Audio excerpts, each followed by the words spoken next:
Hey Capricorn, welcome to Wild Pearl Tarot. Today we're going to be doing tarot on the beach of my childhood. I'm so stoked. I've actually moved. So you guys will probably see a lot of this beach. And who knows? There's a lot of beautiful nature around, so many opportunities. If you guys would like for me to pray for you, if you'd like other Capricorns and cross watchers to pray for you, simply say hi in the comments section. Leave an emoji, whatever you feel comfortable with. It just provides us something that we can focus on that represents your energy. And that offer always stands, as you know. All right, getting right into it. Now, these cards have already been pre-shuffled with you in mind. What's coming towards my Capricorns at this time? This is a timeless message. When you see this, that's when it's meant to apply, and only take it if it resonates and empowers you. That's the deal, you guys. If it makes you feel like crap, or if it doesn't feel good, then leave it. And we start with the first card, and this is the card of victory. This is Six of Wands. Let's get some more cards out. This is a really positive card to start with, Capricorn. Hanged Man in reverse. We read them how they fly. All right, so we have cool. Hey, you guys, if you've experienced anything like you've been waiting on, cool, we got the Sun card on the bottom of the deck. Our next card is the Hanged Man in reverse. I'm going to get some clarity on these. We have the Four of Wands, and we've got the Justice card right in the center of your reading, as well as the Page of Swords and the Nine of Swords. So before I speak, I want to get clarity on the Hanged Man in reverse. This looks good. Yeah, man, I feel like a lot of the Capricorns I'm talking to are getting a long-awaited victory after like a waiting period. Something's had setbacks. Maybe there was, with a Hermit card, this could be a no contact situation. This could also be a period for some of you guys where you've just pulled in your energies, and there's nothing you could do but kind of wait for some kind of evolution. You had to almost collaborate with somebody or the energies around you. This could have something to do with your home, your sense of stability, your foundation, or possibly community. I keep getting this sensation like you're waiting for something, like a victory after a long time waiting for something. So the Four of Wands represents the things that stabilize us, milestones. This could be, I always connect this with home. And sometimes that's community. It's not just our houses. But then you have three major arcana coming out with this. It seems that there was something in the background that might have been a little dysfunctional and repetitive. Maybe there was a pattern here that needed to kind of be exposed before it could get squashed. Squashed meaning before you could overcome it or before there could be healing. And what is making me say that is, in regards to this foundation, this home, we have the Moon card, which talks about things that are hidden, the subconscious. It talks about fears, the things that kind of creep up that we try to push back. And this is the Devil card. The Devil card, I have to cover up their privates. The Devil card talks about patterns of behavior that don't serve us. This can be addictions. This can be codependency. And then we have the beautiful Star card, which is recovery. This is a bridge to hope. This is healing. So something is getting exposed kind of in the roots of your foundation, your home or your community. It affects your sense of stability. And it's getting kind of exposed, I think, from that hidden place, the Moon card. And it's because now that it's exposed, now somebody, you or somebody else or the community or whatever, can do something about it with the Star card. And then following that, we have the Justice card. So your reading so far, it definitely feels like you are finally turning a corner, and there's a sense of rebalancing. And now, after this waiting period where there's not much, I feel like your hands were tied, you know, with this energy of the Hanged Man in reverse and the Hermit. that is a kind of a stuck energy. It's not for the lack of wanting or trying to move through it. It's that there was something that you couldn't move through. There's something that was almost blocking you with the Hanged Man. It was at a stalemate. But the first card right off the bat is letting you know, Capricorn, that you have a victory in a place. So when I was getting the following cards, I was asking, what are we having a victory in? And this is what it is. So now that this thing, whatever it was, keeping you stuck or it was dysfunctional, is exposed, now there's hope, now there's healing. And we've got the Justice card with the Two of Wands. Now, some of you guys might literally be working out legal situations, and now you're kind of freed up to make new plans. Some of you guys, this is more of like a soul spiritual contract, and you're able, now that things are balanced, there's a sense of like, I can now move on with my life. There's a sense of relief with this combination of cards. Like justice has been realized.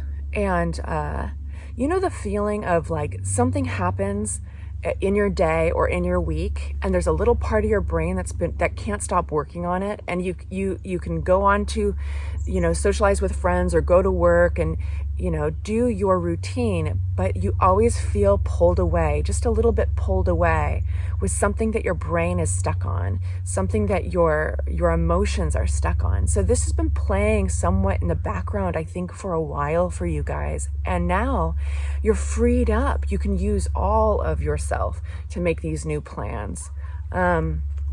So let's get into the next cards. What's this Page of Swords for my Capricorns?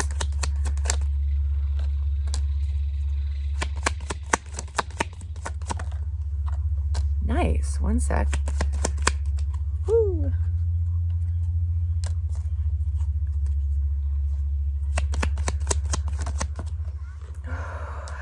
The seaweed is strong today. I've missed this beach so much, you guys, and the scent of my childhood is seaweed.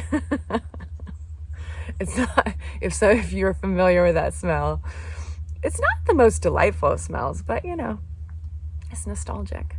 So this is where it gets really interesting. I feel like you're breaking free. Bear with me. And I'm going to show you the cards that are making me say this. I feel like the influences around you are opening your mind to new ideas, new communications, and clarity that is breaking you free from a future that you were previously creating. We have here the Page of Swords, which sometimes, as tarot readers, we're a little bit cautious around the Page of Swords because it's the opening of a new idea, because it's the beginning of conversation. Sometimes it represents gossip or information that we only are gleaning the surface of. So it's like, beware. There's more to find out. Don't take action before you know more, right? But this is also being open to new communications and ideas offered to you possibly by Three of Cups, these friends or community. Now, we have the Eight of Swords upside down, which is breaking free of mental constraints, maybe things you were telling yourself you had to do before, and that had to do with the future you were creating, or like possibly inheritance that you were waiting for. With the Ten of Pentacles upside down, I don't feel like it's a bad meaning. I feel like it's a disruption with clarity, new clarity.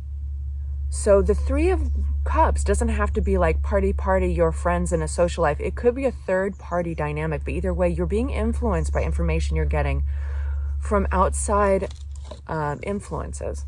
Did I just use the double influence word? I think so. I want to know where this is going.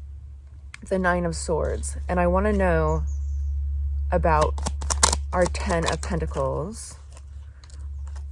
Yeah, you are setting on a new path. And how typical is it that I'm a tarot reader online saying, oh, you're starting a new chapter. But you couldn't get more clear that this is this information, whatever it is, it feels like it sets you free, Capricorn. You know what, this is gonna be an extended because I feel like we're just reaching the surface of something, but I'm gonna be as useful as I possibly can on this reading. So if you wanna go on the extended where I get advice and unpack it more, that will be a link in the description box. I just feel like it has to go longer. And I know not all of you guys like longer readings. This is Temperance, it's transformation. And then we've got the Page of Pentacles. You guys, it feels like this might even set you on a different financial path. You might be starting a new career, or you might be looking in a different direction for your long-term growth and wealth. So what does this Nine of Swords mean? Yeah, okay, but this isn't a bad Nine of Swords. This can be overthinking, overanalyzing, sometimes ruminating and anxiety, just how it looks. But we can get this card, tarot's so dramatic, we can get this card sometimes just right when we are brainstorming and we're wondering, okay, I know I want to get to this point, and how do I connect those dots? Or I know I want to take these steps. Where is that going to lead me? And this is specifically around where your work and your focus is. I feel like it's your due diligence sometimes to let your imagination run, but you need to be careful of ruminating, specifically on things that you feel you've lost. You can't go forward at the same time that you go backward. So be aware of the temptation to ruminate and reprocess over and over again, whatever this was, whatever this devil was, a pattern, a behavior, something that was keeping you stuck. You already got released from this. And that's something that the star is revealing as to be grateful for, right? But, sorry, I got to cover up our boobies. But here's the thing, is gratitude gets kind of like taken down as soon as you're starting to feel, sorry, sadness. And now it's good to process those emotions. Those emotions are good, but it's important to know where that line is, because the gratitude of the star, wow, I broke free. I broke free of this thing, and now I'm released to reconsider my future, reconsider my foundation. This is all gratitude. But gratitude also, it brings you, it's like the tide, right? It brings you these new things. It brings you, food. It brings you fuel. And there is a line where you are now disrespecting gratitude by ruminating, but da-da-da-da, think about Eeyore, the sound the Eeyore makes, from, that sounded like a foghorn, from Winnie the Pooh, So it's actually when it's like you throwing back that gift from the tide. It's you being like, this is not good enough for me. So, because you've got a blessing in here, and you have a perfect excuse to not acknowledge it and ruminate on what you've lost. It's totally up to you. But you're going towards really cool things if you choose the gratitude path. I'm going to go on to the extended. I hope this was helpful. Please like and subscribe if it did resonate and you found it was helpful. Talk to you soon. Bye-bye.